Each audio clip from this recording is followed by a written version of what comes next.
Hey everybody, welcome back to the HoloNet Marauders podcast. It's just the three amigos here today. The three Marauder tiers. Three Marauder tiers. The three Marauders. The three Marauder tiers? Are we Candy talking bar. like levels? Are we talking crying? Like what kind of tiers? Like musketeers. But there's four of them. Marauder tier. Marauders? Not on the candy bar. The Marauders. Musketeers, Marauders. What about just Marauders? I like that. Already off to a good start. This is what happens when it's just the three of us for the first time in a while. A long while, yeah. It's refreshing in a way. We love our guests, but it's when we get back to our roots here with just the three of us, it's nice. Back to our roots. Yeah, back to our roots. Back to our roots. We all hung out last night, and there's apparently a magical trip to the Target that I missed out on because I was assembling a new desk that I ordered. Apparently, there is a lightning strike in the distance. I'll give the story. Okay.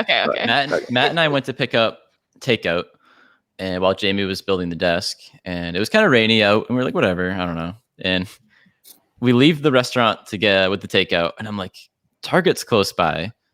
Do we want to go see if they have the new Maul and Ahsoka 3 and 3/4 inch figures? Because I didn't pre-order them. Matt did twice apparently, but maybe.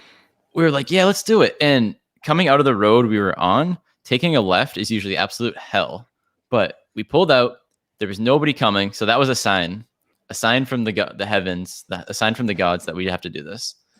So as we're driving down the road, a huge bolt of lightning just comes down from the heavens, as the before mentioned heavens, and right in the direction of Target. So it's like, okay, strikes you guys right gotta on the horizon, in the direction of where Target is. So we're like, all right, that's a sign. As we're walking into Target, I'm like, they have to be here. I can sense it. They've been popping up at other Targets lately. They're not street dated till August 1st, but we're almost at August 1st, and we know how that goes. So we get to the toy aisle, and we just see a bunch of Grogu's, as usually happens. But I found a cool Republican gunship Hot Wheel thing that we've been collecting. Yeah. It's in the same line as my little Marauder. Although obviously this is not it, but yeah. I'm gonna show this off as much as possible this episode because in episode 12 we got some killer shots. So I guess yeah. And Matt found a cool toy as well. Yeah. I got Jet Jaguar from Godzilla. We're not a Godzilla podcast, so no. Oh gosh. Right. So we're a Star Wars podcast, and this is a Bad Batch summary episode. So we're going to talk about episode 11 and episode 12. So episode 11, Devil's Deal, and episode 12, Rescue on Ryloth. So this is a spoiler warning. If you haven't watched them yet, definitely do, because we're going to be talking about them this entire episode. So we've already chatted about these two episodes on our stream. So HoloNet Marauders Live on Fridays with the All New Nerds crew and a few other friends. HML, yeah, HML. So, but we're gonna do our full thoughts about everything so far in these two episodes because, well, that's what we do bi-weekly. So, you guys got any opening takes about these two? Yes. Hera's in this one. Hera is. And for those of you who don't know, well, we're all huge Rebels fans. You two, Matt and I went over this last night actually, but you two are like huge Kanan guys, huge Kanan people, and huge Kanan guy. Yeah, sure, why not? Huge. I was shocked you weren't. I always figured you were in the same camp as us. I love Kanan, but he doesn't click with me like he does with you guys. I love him, but anyways, I love Hera, and I don't really know why. She's just I love pilots. I love good pilots, and she's really cool. She's badass.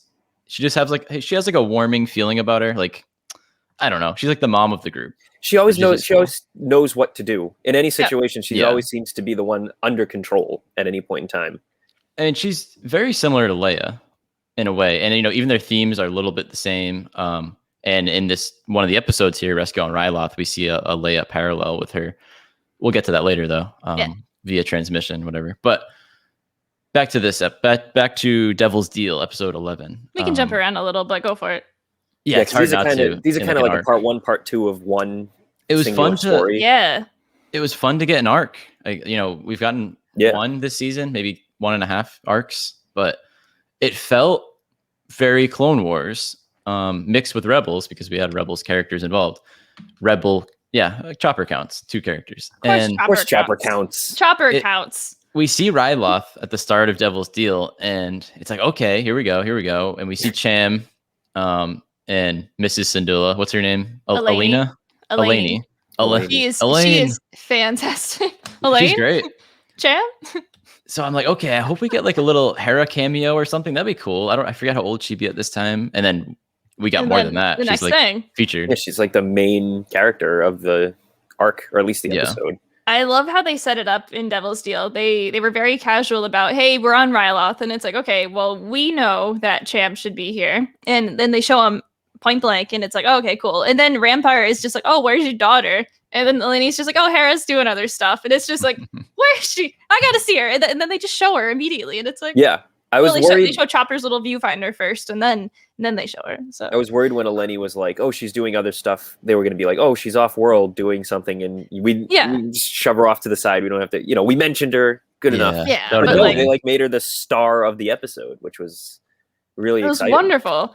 I there's been like a lot of like slight criticism of the fact that like the batch wasn't the main like point of this episode, but I think that it was fantastic that they had this separate story going on of a character that we love from another show. And like I love that they included Hera in this show and more about her family, because we obviously have seen Cham in like other parts of like the universe, but like we never have met Hera's mom, and we know that it's a big driver for Cham's actions and also Hera's actions in the future as well.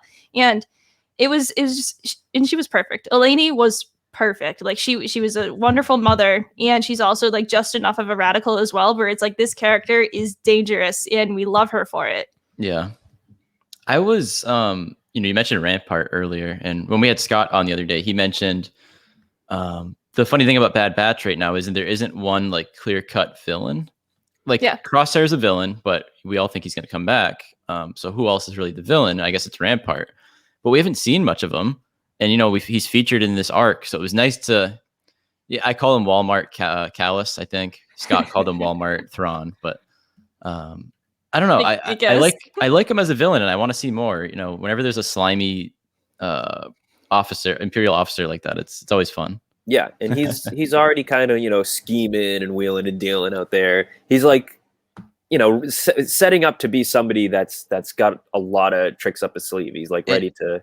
He's going to be the guy that axes the clones. He's in charge. That's his goal. His goal is War Mantle, and so that's going to be the whole. We're going to decommission all the clones, and we're going to do recruited soldiers instead. And we still don't know the gravity of what exactly that will entitle. Like decommissioning, as in we're going to kill all of them, or we're just going to like retire all of them and just send them away. Like what is that actually going to mean? Yeah. And so like we've barely seen anything for Rampart, and like I've said it before, like on our streams, that like Rampart's just not doing it for me. He's just like a token like bad guy, but or the token Imperial, and I'm just like, he'll get there. Like he's not. I don't like him. I don't hate him. He's just there. He's just like squatting in like Senator Ta's office with the melee runs, and it's just like, okay, there he is. I'd like to see him just. I'd like to see him just go nuts. Like in a couple episodes, it's called War Mantle, right? Yeah. Next week is Infested. The week after is War Mantle, and that's his big project, right? Of bringing in, like the super troopers, the elite troopers there with Crosshair. Crosshair. But it'll be interesting. It'll be interesting what they do with Crosshair, because he's a clone, but he's such a big asset to all of it. Like he's been so important to them, but I still think him and Rampart do have a beef because he is a clone. Yeah. So. Yeah, I think that there's a definite amount of mutual respect between the two of them. Like Rampart understands that Crosshair is capable of getting the results. However, Rampart definitely has that prejudice in there of he is a clone at the end of the day, and it doesn't matter like what kind of he's an enhanced clone, he's still a clone. He even like.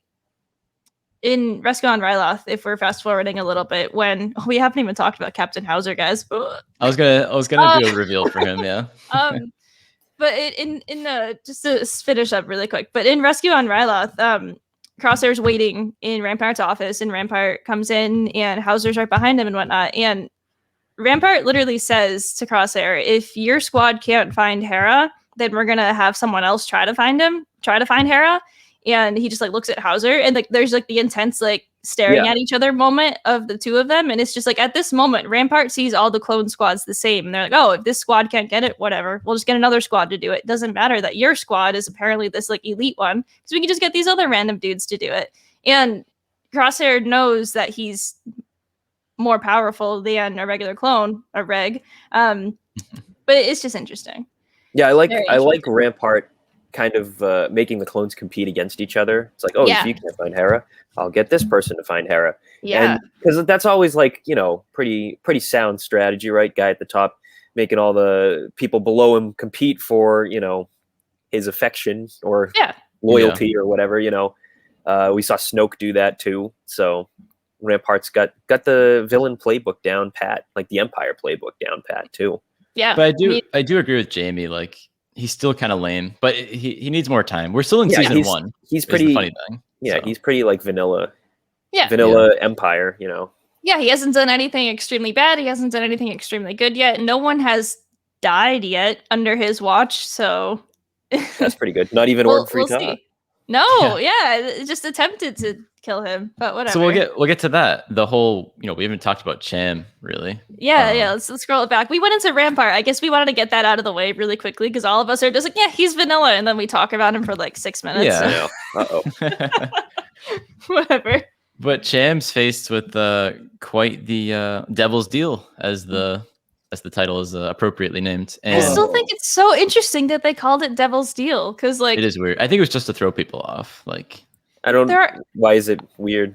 There are no devils in the Star Wars universe, unless come on. What is Palpatine? That? Palpatine is the devil of the Star Wars universe. You know? Yeah, the entire prequel trilogy. If you watch George Lucas talking about the prequels, he literally calls it Devil's Deal. Over you know what else? Again. Like, you know what Anakin else is isn't in the deal with the devil?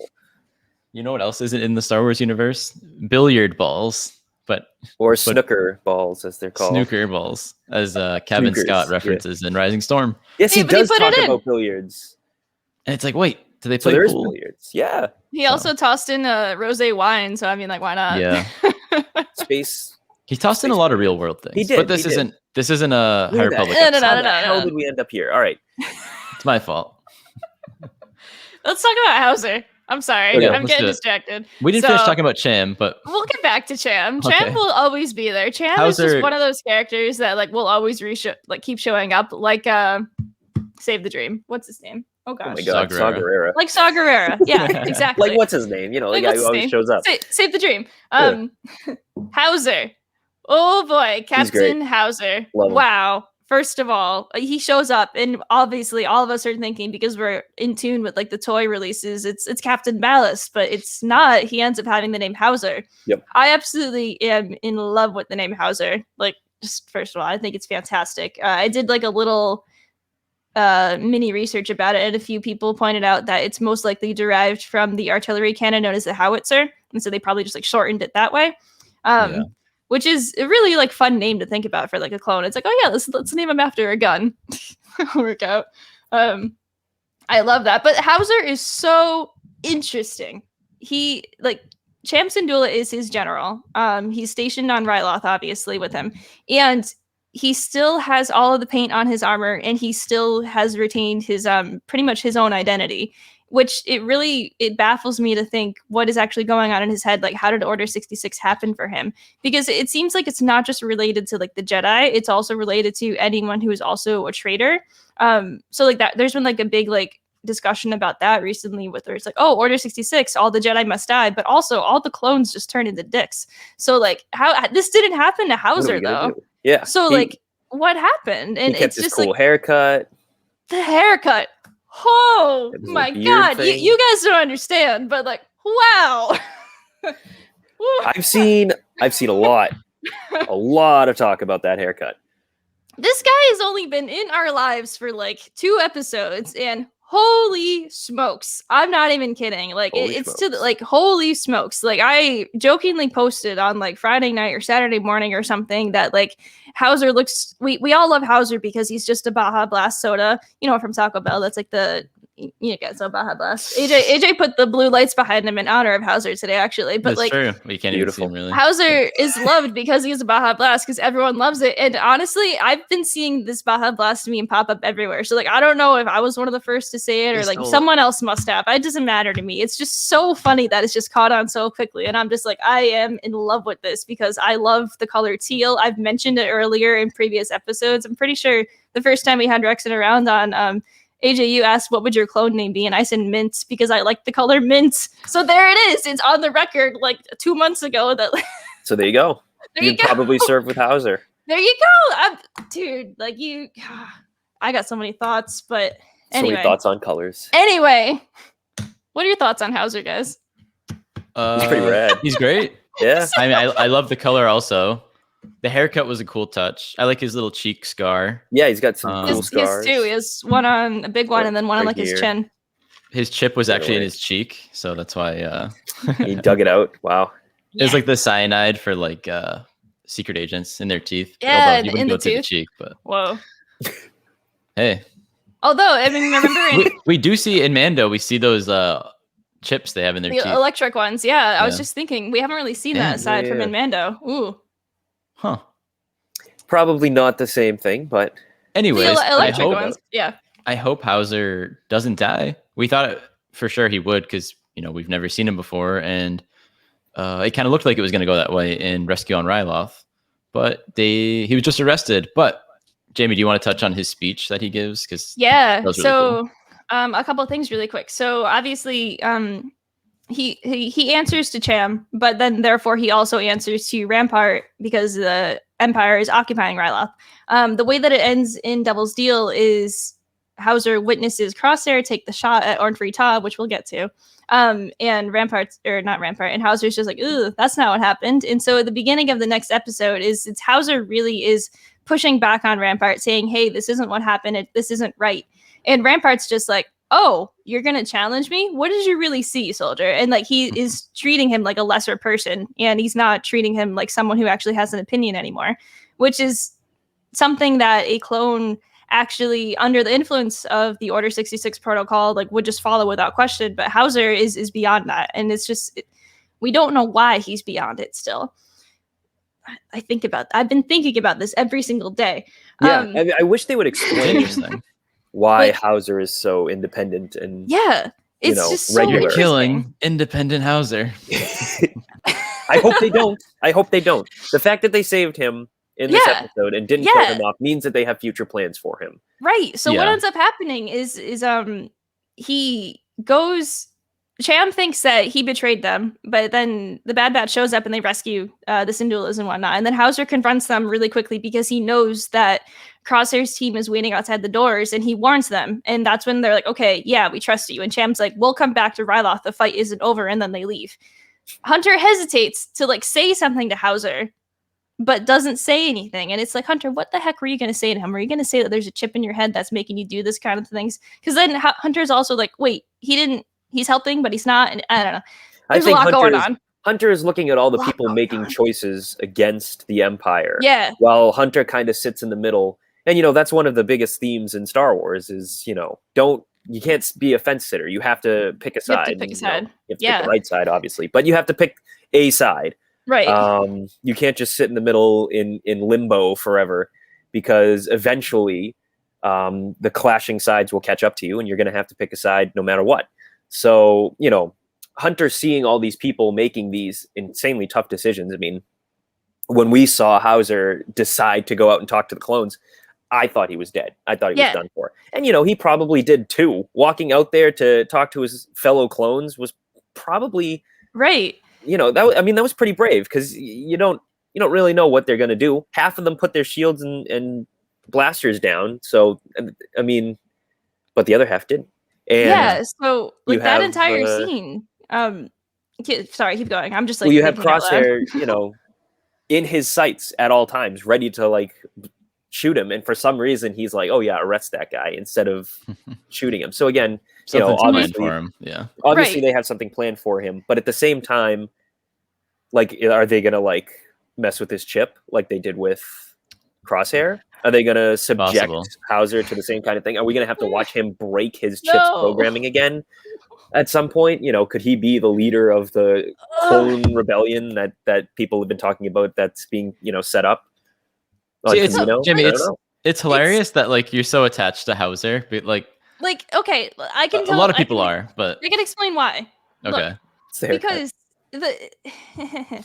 the way that like Hauser has been presented from the beginning is he's so similar to Rex, and he's also so similar to Fives, which is something that none of us were expecting. We just were not expecting to see a clone thinking so freely again outside of the Bad Batch in this series at all, really.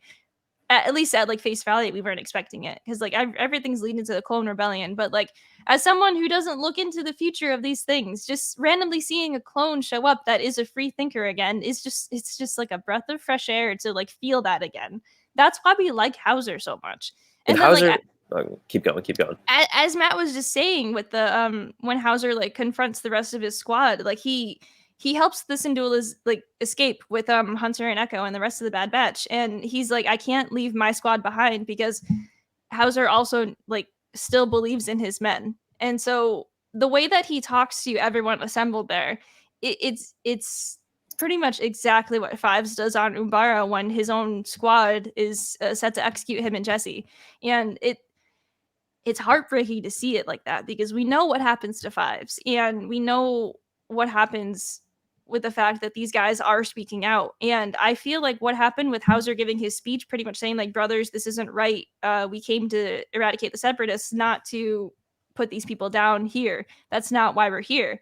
And Crosshair's listening to it the entire time. Crosshair could have taken that shot anytime, but he let him talk. He let him talk. And then he listened to it. And then he said, arrest him. He could have said, take the shot, or he could have just taken the shot himself. And he didn't. So it just goes back to the fact that I fully believe that Crosshair is actively fighting whatever the heck's going on in his head, because there are two separate like brains going on in his head right now. He has that two weird totally toasty patch on the side of his head. Like there's so much going on. Like every time you see him in the two episodes, there are so many emotions on his face, and none of them make any sense, because he doesn't know what the hell's going on with like his own brain. Yeah. He's literally experiencing all of the things like at once.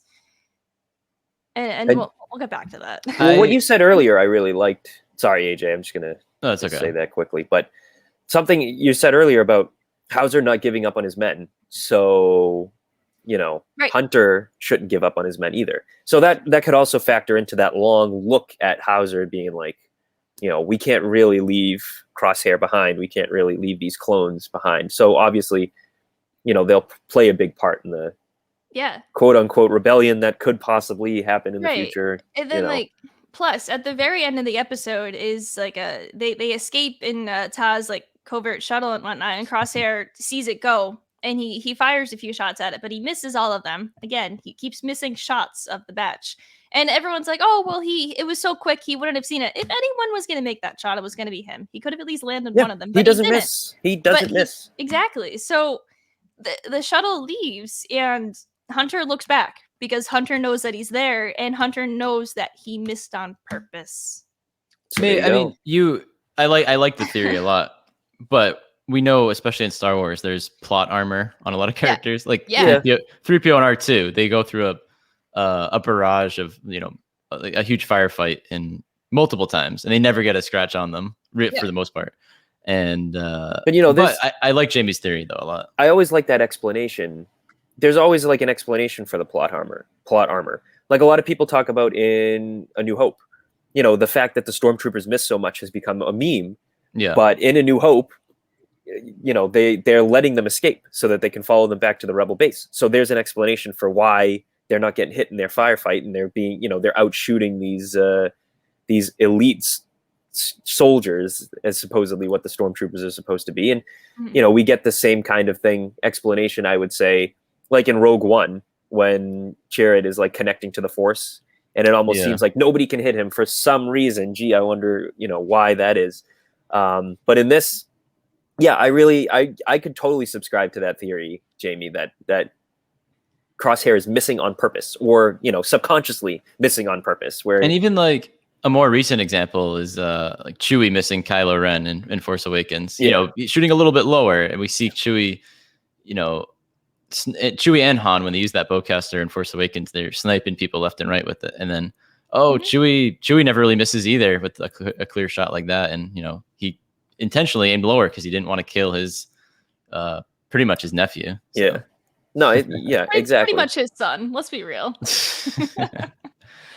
But yeah, you guys talked about, I almost said ballast. I always almost say ballast. Hauser's Baja ballast. It's all you can say. Hauser's speech. You guys pretty much nailed it, but it's so interesting that you can get through the chips. You can get through to the clones by talking to them. And we saw Omega do it to Crosshair when they were in prison or very, on Camino. Very briefly. It worked. That's the only interaction we have of Omega and Crosshair, like one-on-one, is she just warns him, literally warns him, I know what you're going to do, and it's not your fault. And Crosshair is just kind of like, I don't know what you're talking about, small child. I don't know you. And then he disappears. Well, they take him away. So, and that's it. And it's interesting to see how that relationship is going to like redevelop. I'll let you go in a second, AJ. But in general with like Omega and Crosshair, because in Rescue on Ryloth, when they're observing everything to make the actual rescue, is Omega's the first one to notice Crosshair over all the rest of the batch. And the way she says it is just kind of like, no, it's this asshole. And then like Wrecker just like spouts off, oh no, it's not, it's him. And he's just like so disappointed. And it's just like, It's what I was just gonna say was it's just so cool that you know, for the longest time I feel like I think it was Levi mentioned to us that it was in the Kanan comics where Kanan I want to talk about that in a little bit. Caleb at the time got through to a clone, and Matt, you can go once I get my piece off. But like it's just so cool to me that you can talk through to the clones. Like I didn't read the Kanan comics, so I don't know as much about that. But if you want to take it away with that. Well, in the Kanan comic, that's like the first and biggest instance, I would say, of like getting through to a clone who then is able to like break past his programming. So in the Kanan comic, Commander Gray, who we actually see in the Bad Batch, even though in the comics his armor is red, in the show his armor is green. More like Commander Green. Yeah. Wow, nailed it. That was wow. It's like lime green too. So he's like regular Mountain Dew, and then Ballast is like Baja Blast Mountain Dew. So it's all the Mountain Dew colors. But he used to be Code Red. So I was going to say the red. He used to be Code Red. And that's the opener.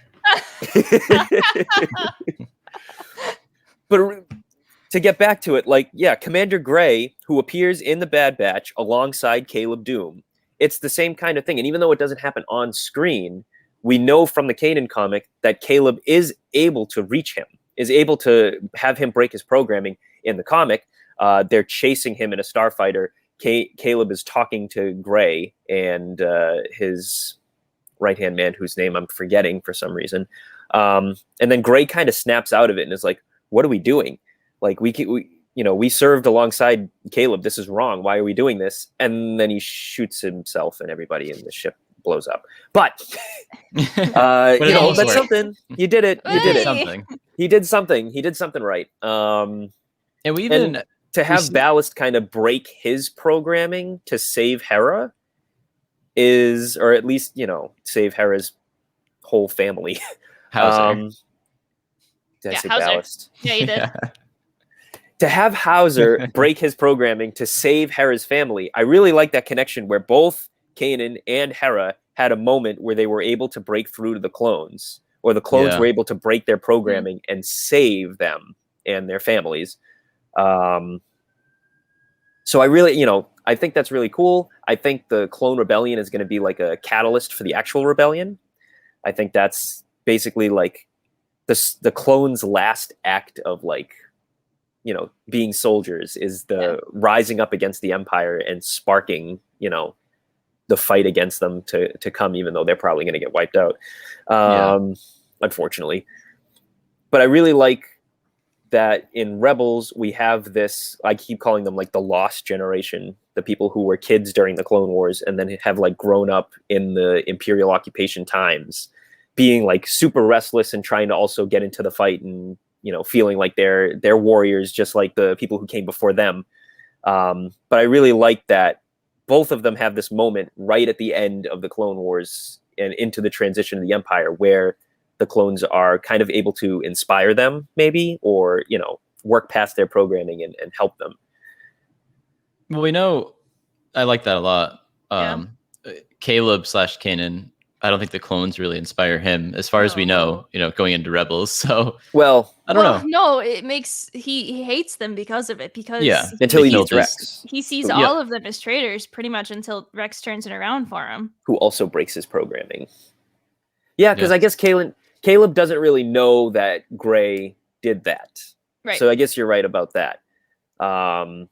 He doesn't really know that Gray was the one who like blew up his ship. I mean, I guess maybe he did. I don't know. Well, I have to go back and read the so comic. yeah, I mean, if we want to go based on stuff that's been in the show, though, like we see Hauser pretty much risk it all to save the Syndulas, and then it's kind of like flipped, where like Hunter kind of risks it all to make sure that like Caleb is safe to protect him from Crosshair. So it's kind of like a little bit of like That's that true. as well. So Kanan Throwing it doesn't that give way. the clones enough credit. He's No. really out here No, being he's- like, oh, the clones are terrible, evil people, but like, well, I guess he Yeah. didn't realize Hunter was trying to save him. right, because Crosshair's behind him, like about to like shoot like Caleb the entire time anyway. So Yeah. he like doesn't he just straight up doesn't believe him. He thinks that he's lying the entire time, even though he wasn't. Which stinks. You know what made me cry in the episode? Hera and Omega. Oh no. Because we got to get to that. Well, yes, but I just want to throw it out there. The fact that they played the clones theme for Hauser and it was like slightly yeah. slower and like just like so Sadder. somber, and I'm just Yeah. like, whenever like, the "This is it, clones theme boys." plays, like I like kind of like.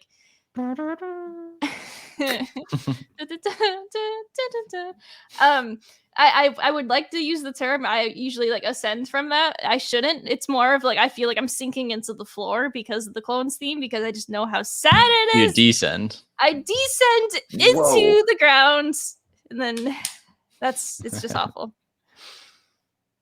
Well, let's talk about Hera and Omega, because that was like one of my That's more favorite things of cheery. the whole season. Yeah, I mean, Omega is, we all love Omega so much, but to see they her with are little best kid, friends. Yeah. Ooh, to I see love her with them. little kid Hera was amazing. You know, Inspire Hera, you know, or Yeah. Hera inspire Omega, I should say. To have Hera inspire Omega, which I really love. Yeah, I love how their first meeting. So in Devil's Deal, Uncle Gobi brings Hera on a arms deal in which the Bad Batch drops off weapons. In which they're still working for Sid, which is like, oh wait, what are they doing? But anyway, so They they gotta drop make a off profit. weapons.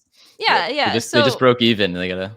the Batch is barely in that episode, but the most that we get is actually just Omega, and so we have Hera and Omega on the ship, and it's just so adorable because Hera talks about how she wants to be a pilot and how she wants to be a pilot and that's all she wants, and she wants to live on a ship, and she's so jealous that Omega literally lives on a ship and she thinks it's the coolest thing, and I it's know. excuse me, and then she's like, it's like, Hera, this is exactly what's going to happen to you, and I can't believe it. It's just, oh, It's it not was gonna so be. adorable. It's not gonna be as fun as you think, Hera. But No, it's not gonna be as fun as you think, but it'll be great. And like I love how like when that ended and we were like chatting about the episode afterwards, I'm like, oh yeah, these two little girls, they definitely like exchanged phone numbers. And then like the first scene in Rescue on Ryloth is it's incoming transmission from Hera and Hunter. You gave her our transmission code, and it's just like, and of that's course where they exchanged phone numbers. that's where we had the Princess Leia. Yeah, we had Yeah. Hera as Princess Leia and Chopper as R2D2. It's Yeah. so cool because like you get to see like just the two of them looking at each other. I think I actually put the pops behind you, AJ, of projection Leia with R2 on the desk back there. But it's just so cool They to are see back that there, like yeah. translated in like the animation again, and it's something that obviously is iconic on so many levels, and it's just so good. Is Help this it? me, Omega. You're my only hope. There All it right, is. where's the thing? Perfect. Womp, womp, womp, womp, womp. This is the perfect recreation right there. Yeah, You don't there even you have to go. watch the episode, guys. You got us. Womp, womp, womp, womp. I love the Batch's reaction to it as well, because they're at first like kind of really upset with Omega for giving out their information because they're supposed to be like hiding and whatnot. But Omega's just like, well, no, it was emergencies, and she definitely is having an emergency, so let's go. And then freaking Tech has the audacity to be like, children overreact. We shouldn't really like acknowledge this at all. What is Oh, he doing? Ugh. What are we doing, guys? Come on. They're what are we doing? But they go just to hear her out, which I think is so funny that they just do it to humor her. Like it's just like these boys, these hardened men, bunch of boys, they just go anyway because they love Omega and they know that she trusts Hera. So it's like, okay, there we go. I really think this arc will be a spark for the Bad Batch of like, oh, we just helped like liberate some of Ryloth. So I think maybe with this we can do some good, guys. We can do this. Yeah. So. I love how like when they like arrive too, and like Hera like explains like what's happening, and she's like, "Oh, my father's Champs and Dula," and Tech's like, "Champs and Dula! Oh my god!" Like J.J. like, Abrams. For those of you who don't know, it's Harrison Ford on what? Jimmy Fallon. It was on Fallon. And there's the interview. Oh, go look it up. It's funny. It's wonderful. Look up any Harrison Ford interview, and you'll just have like time of your life. We didn't even get to the reason why Hera is contacting the Bad Batch. We're going a little bit backwards here. Sorry, backwards. So Champ Syndulla is Champ Syndulla and Elena. Elaney. I keep messing that up. I keep wanting to say Elaine. I always have Seinfeld on the brain. Anyways, so they, as well as Uncle Gobi, get arrested for the attempted assassination of Orn Frita, who we mentioned earlier. And it was really Crosshair sniped Orn Frita in the Leku, not the head, but the Leku. So he didn't die. We kind of thought he died for a minute there, or more than a minute, more like 12 hours. And yeah, that's how they got arrested. It was all a trap.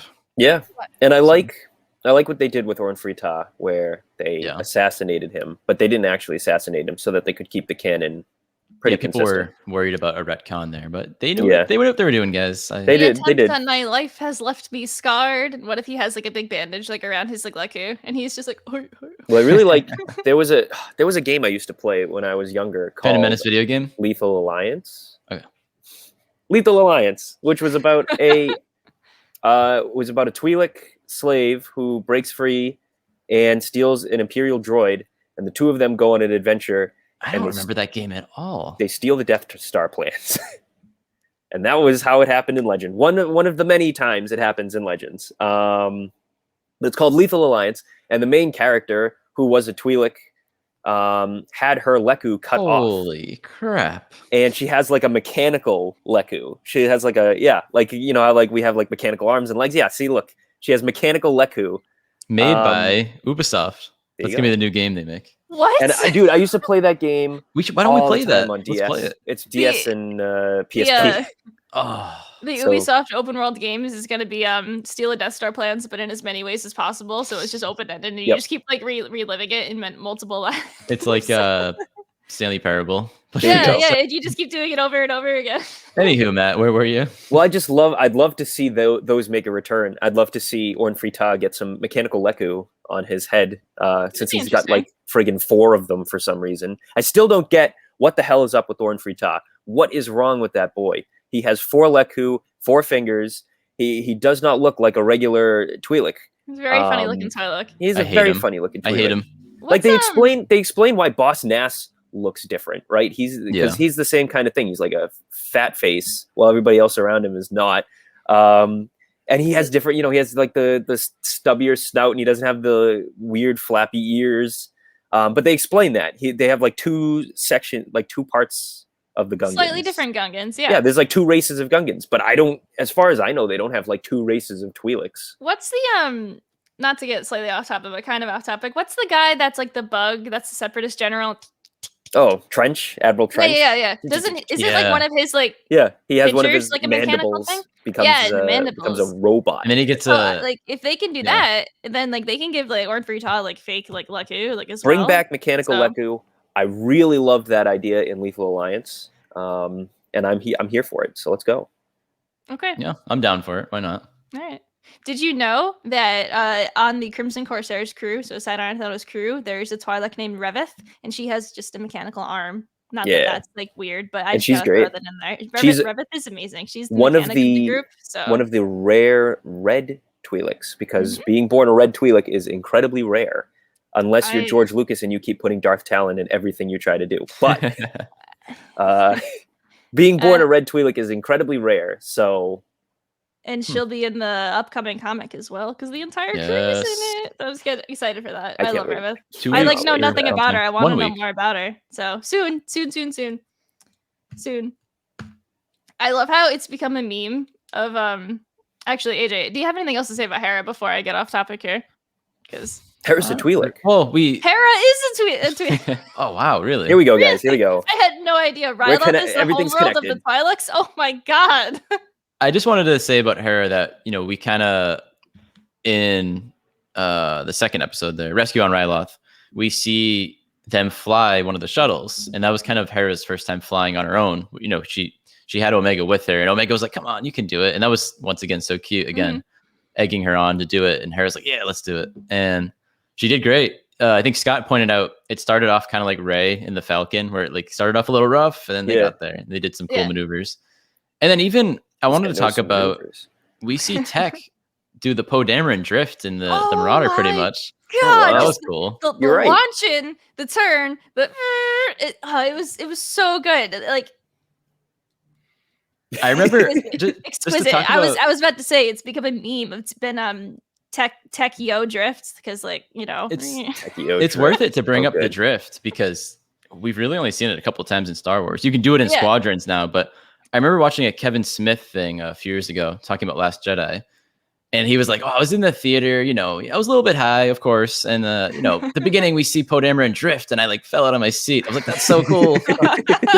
So that was pretty much us watching the Marauder drift there. If you listen closely as well, I noticed this in one of my rewatches of it so far. That the noises that are being made, like as he like turns around, are pretty much exactly like you hear in Squadrons of it was so cool. All the alarms going off if you like listen closely, which is really cool that they just like tossed that in there. Again, didn't notice it right away. It took a little bit, but I love that entire sequence, and I love how the entire like role that like Hera and Omega have are they're just supposed to watch Chopper go in and do his thing, and then Chopper can't go do his thing, and then Chopper's committing more war crimes, and it's just like, oh, we get to see this baby droid's first like personal war crimes. There might have been some before because he was like a Republic droid, but like now we get to see his like psychopath war crimes, and it's like, well, he's like stunning clones in the knee. It's great. But then they have to go in there to save him. And Tech's totally like cool with it, which is interesting. He's just like, got the plan. Okay, so let me just meet you there, and he just rolls with it. And it's just Tech. Fantastic. Be cool. Be cool, Tech. No, a reference no one will get. Oh my god, no! If you get that reference and you comment on it, you get a free shirt. Yes, and we'll send you a shirt. Yeah, and our autographs. Those are worth something, right? Not a HoloNet Marauder shirt, just any shirt from our wardrobe. Any shirt, yeah.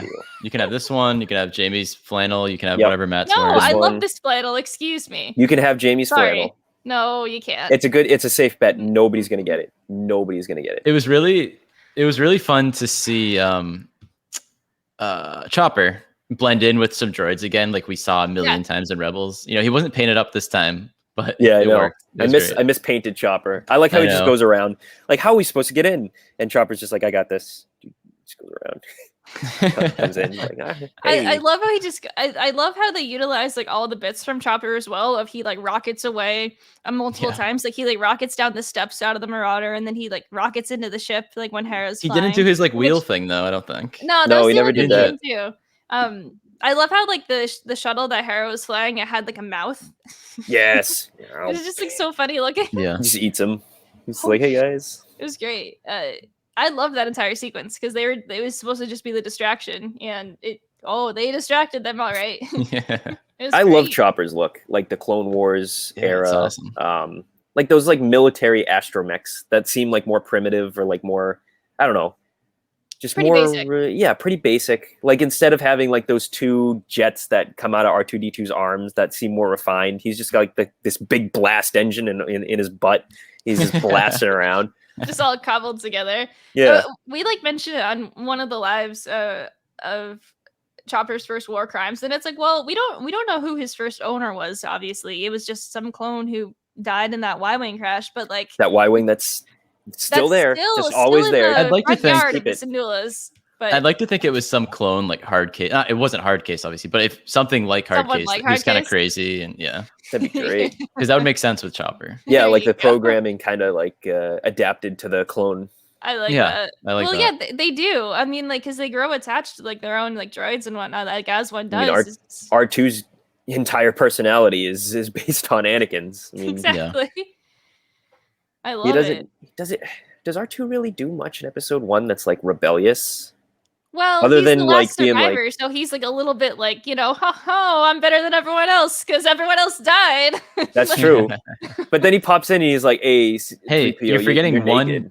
You're forgetting a weird rebellious thing he does when they enter Mos Espa. Oh, he rolls over the dung.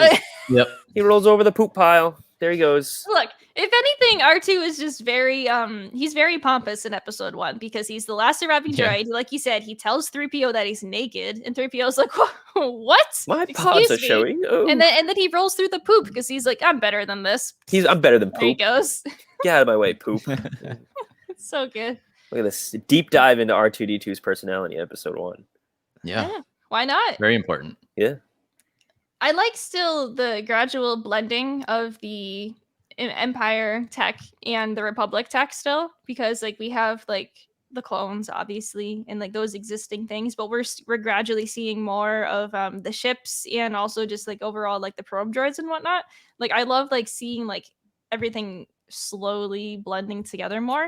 It's just really fun to see. Yeah.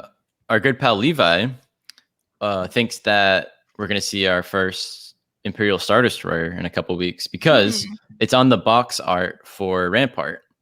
Right. So That would really be cool. interesting because we know that they took some Venator classes and just painted them gray Yeah. to serve as Star Destroyers for quite a while.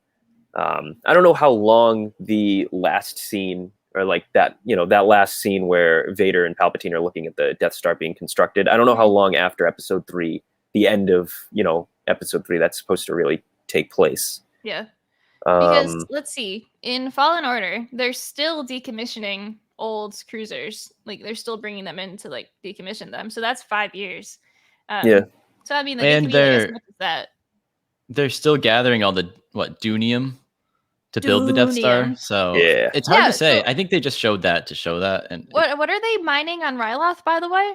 Dunium. Dunium. Dunium, yeah. Yeah. So the whole point of the Empire being on Ryloth is they're mining the Dunium for the Death Star. Yeah. It all comes back to the Holy Death Star. Oops.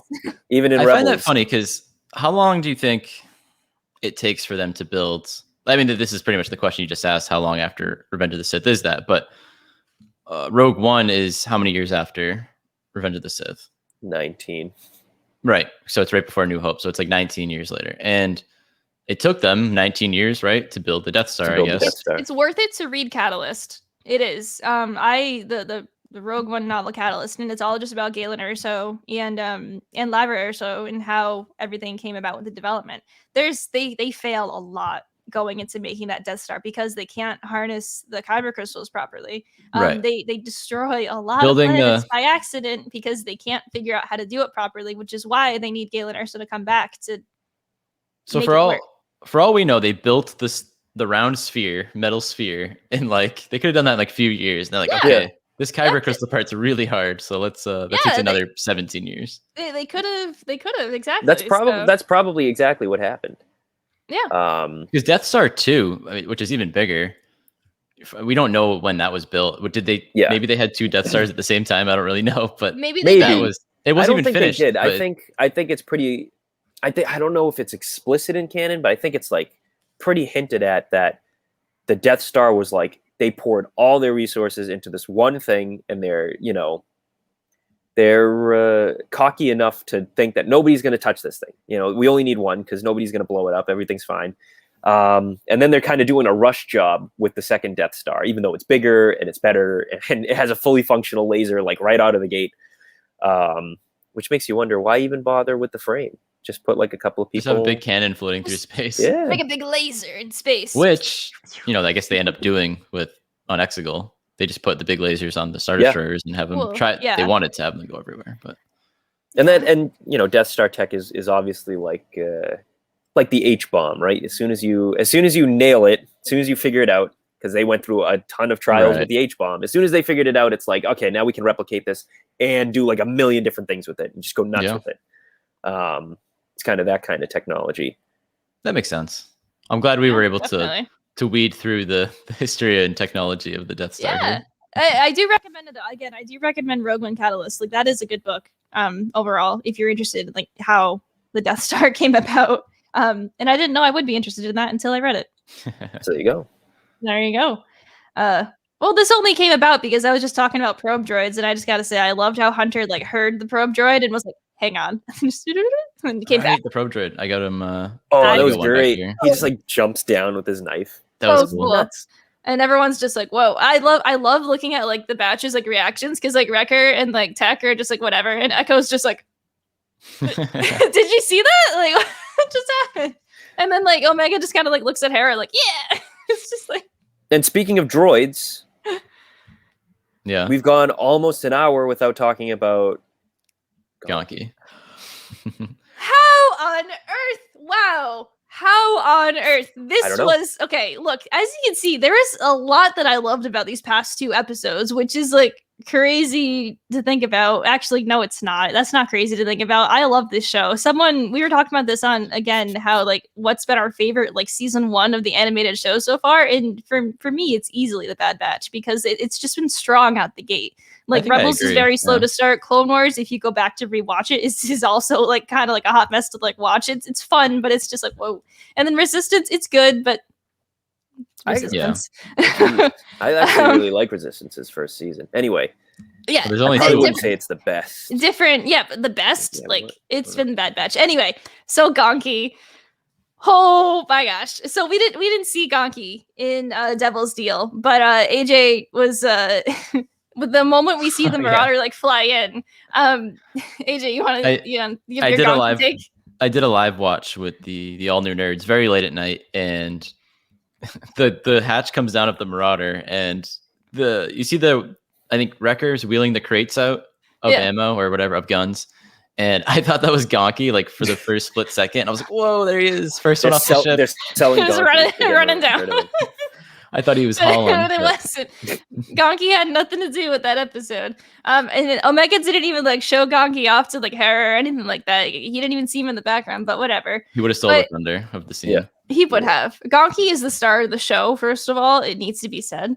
But let's see. Then in episode 12, though, Rescue on Ryloth, Gonki and Omega shine. Oh my gosh. So Omega is trying her best to fix Gonki, and Gonki's sparking up a storm and like muttering away because he's like, "Oh, this hurts," and like whatever. And then Hunter's like, "What's going on here?" I love how Hunter always asks what Omega is doing when it comes to Gonki, because like before when she was like on like her tablet, just like leaning on Gonki, and he's just like, "That looks comfortable." But this time she's poking away at Gonki and whatnot. And what are you doing? And Omega explains that Gonki doesn't charge up all the way, so she wants to try to fix it, which is amazing. First of all, she's trying to like do stuff like that to help everybody. And Hunter just straight up says, "The droid is defective," and then walks away. And Gonki's just, oh. He just frowns and looks down. You're like, what is up with Hunter? Hunter stinks, but then dude. Omega's like, "It's okay, Gonki, because we're all defective on this ship." And it's just like, Omega. He's a bad Gonki is batcher. 100% a bad batcher. It's so 100%. perfect that the batch has literally a defective droid. It makes so much sense. And it's just like they could fix it. Tech could have easily fixed that droid forever ago, but no, they're choosing to keep it defective. And I just love it so much. And it just melts my heart because Gonki is a true member of this team, and I'm so glad that they're actually just like throwing it in there. I can't wait to see him shine. We just need it. Yeah, he will. And I'm so nervous that Gonki actually might get like sacrificed somehow. Like now that like he's actually been like shown, he's gonna like have to like overcharge a system, and he only has half power. Do you know how much you can do when you have to overcharge a system? You need full power to do that. You can't use half power, okay?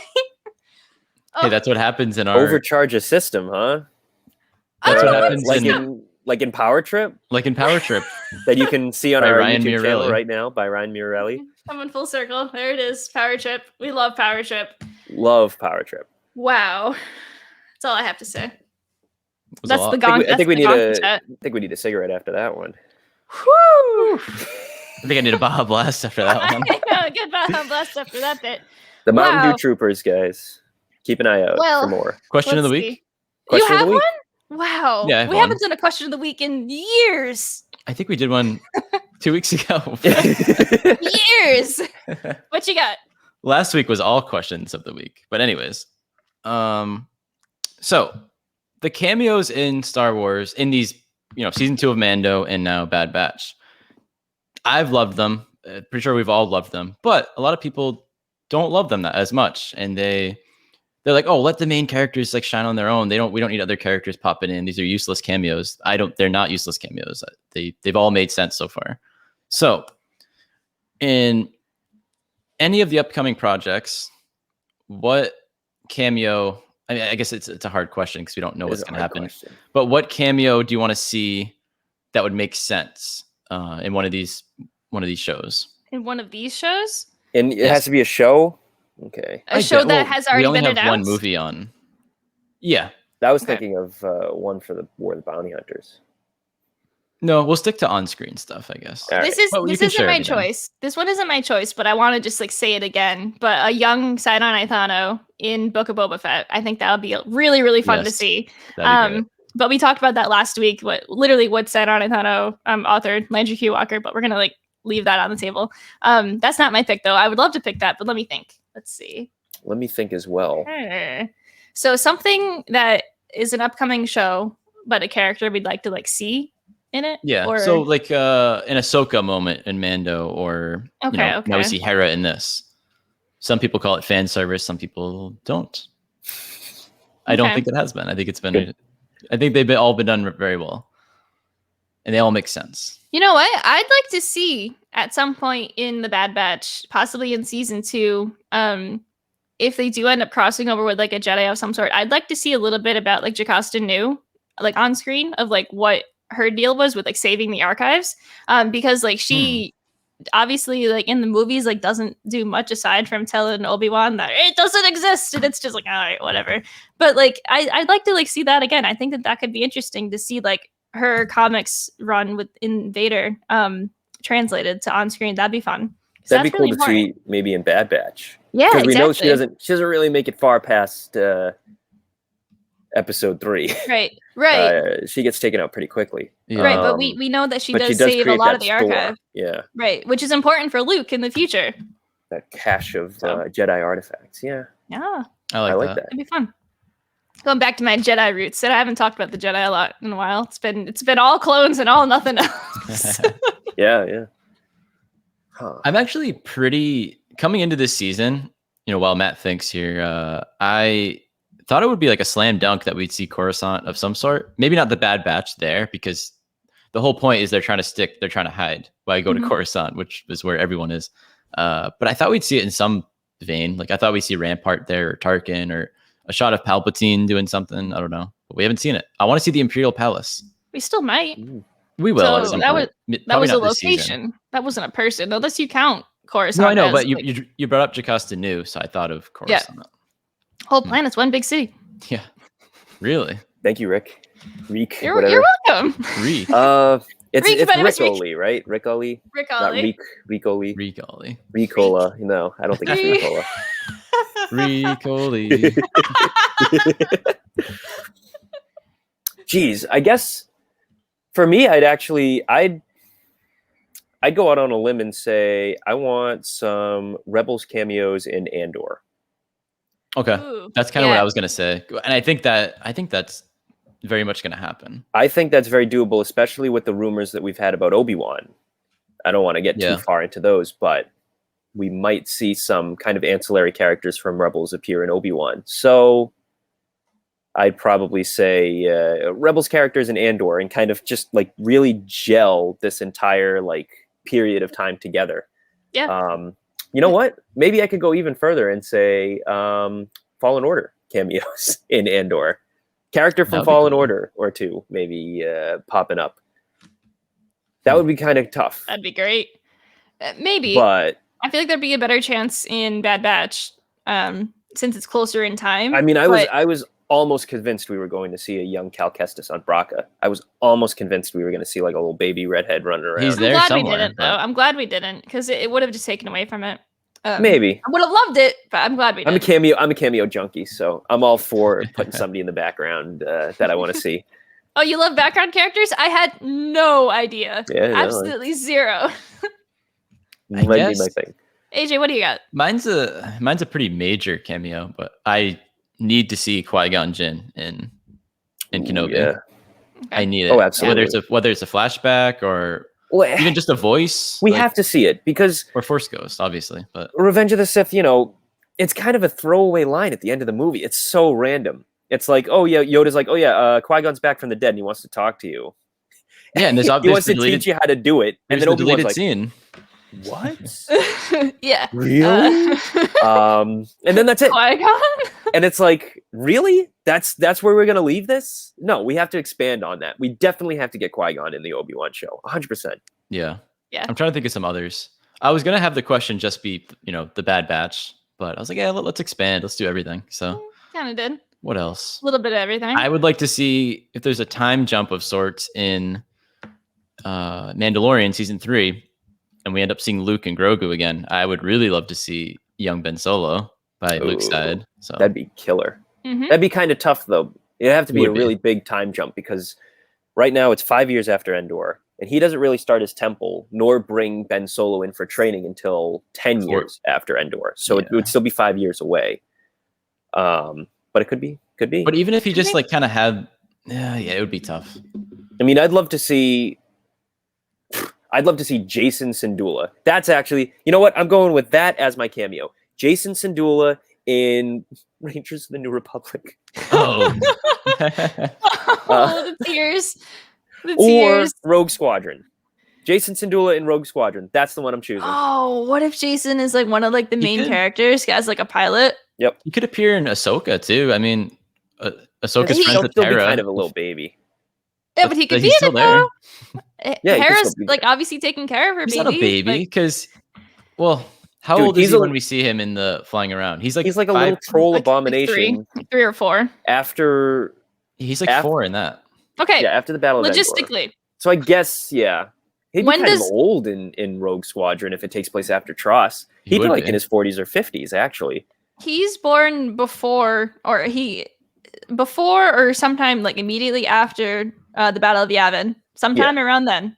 Oh yeah. Yes. Yeah. So the entire war happens, and then we see that epilogue in Rebels. So he has to be at least like 4, maybe like 5 at most. Yeah. I'd say 4. So that has to take place like really close to the end of the Battle of Endor. Yeah. Yeah, because like that happens, and then it's everyone's going off to do their thing. But we don't know.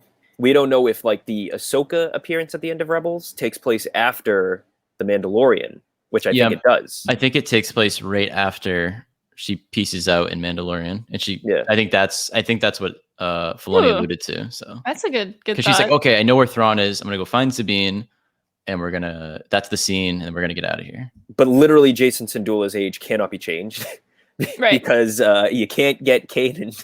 Right. You can't have Kanan's kid after Kanan is dead for longer than 9 months, or exactly. Long Twi'leks take to have a kid. So he's got to be like 4 or 5. So after the Battle of Endor, so then in Mando he'd be 10. And around Rangers of the New Republic era, if that show is still around, he would still be 10 because that's like the big crossover thing. Even in Ahsoka, he'd have to be 10. But then there's like 20 years of stuff that I would love to see him in, because then he'll, so he'd be like roughly in his 30s by the time the sequels happen. And if Rogue Squadron takes place right after the sequels, actually, then he wouldn't be too old. No, he'd be like the same as like right in Poe. that sweet spot of like, he'd be like Poe's age. He'd Jason be the next Poe. Syndulla and Poe Dameron friendship. Your latest theory, though, Matt, isn't. Don't you think Rogue Squadron is going to take place like in the New Republic era? No, I actually have no idea when it's going to take place, but I just don't want to get my hopes up for post-Tross, because it seems like they're changing the language when they discuss it. Before, Kathleen Kennedy like explicitly said like a new era of the galaxy. And now it's kind of shifted to like a new era of the franchise, a new era of Star Wars. I think it's certainly not. It's not Luke and Wedge in that Rogue Squadron. We know that it's like a tribute to that. It's a tribute band of those guys. It is. It's a tribute to the X-Wing books. It's a tribute to Rogue Squadron, the video games, which all take place post Episode 6. So It's somewhere between speaking, episode 6 and episode 9, or Yes. post episode 9. So it's in it's there anywhere somewhere. between after 6 and after 9. Would be my best guess.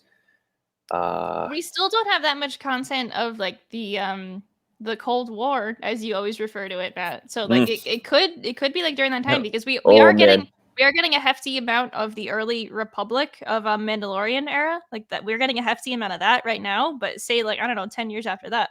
Jason Syndulla is a Force sensitive Cold War.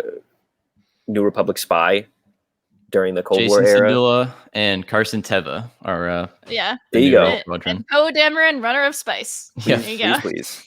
I really, that's definitely my vote. Yeah. Is Jason Syndulla in anything.